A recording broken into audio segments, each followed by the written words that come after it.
সাজানো বাগানকে আমানতদারিতার স্বরে রক্ষা শুধু করবই না, যে কয়টা ফুল আপনাদের কাছ থেকে বুঝে নেব তার থেকে আরো অনেক গুণে সুন্দর করে ফুলে ফলে ভরিয়ে দিব ইনশাআল্লাহ।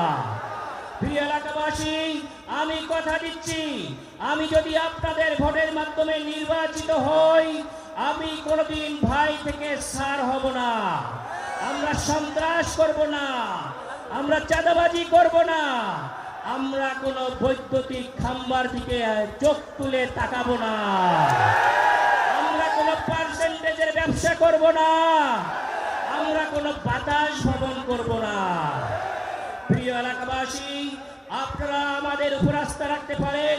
বাংলাদেশ জামায়াত ইসলামী সৎ, যোগ্য, কর্মঠ, শিক্ষিত, মার্জিত, প্রফেশনালি, পলিটিক্যালি সাকসেসফুল লোককে আপনাদের সঙ্গে স্যাক্রিফাইস করেছে, পেশ করেছে, আপনারা গ্রহণ করবেন এই আশা আমরা রাখতে পারি।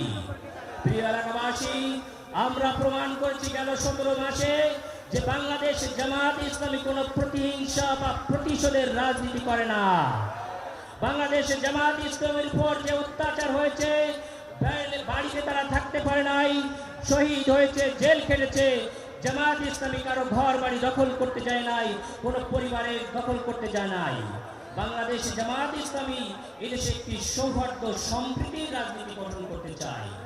আমরা আগামী জেনারেশনের কাছে অতীতের সকল ভেদাভেদ ভুলে একটি সৌহার্দ্য সম্প্রীতির বাংলাদেশ কিভাবে গড়তে হয় সেটারই উদাহরণ পেশ করবো ইনশাআল্লাহ।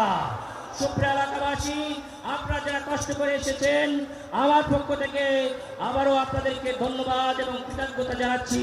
এবং আমি আশাবাদী, একজন চিকিৎসক হিসেবে যেভাবে মানুষের রোগ নির্ণয় করে, ডায়াগনোসিস করে, ট্রিটমেন্ট করে একটি রোগীকে আমি সুস্থ করে তুলেছি, বাংলাদেশে নতুন একটি টেকনোলজি আমদানি করেছি এবং সেটাকে প্রতিষ্ঠিত করেছি।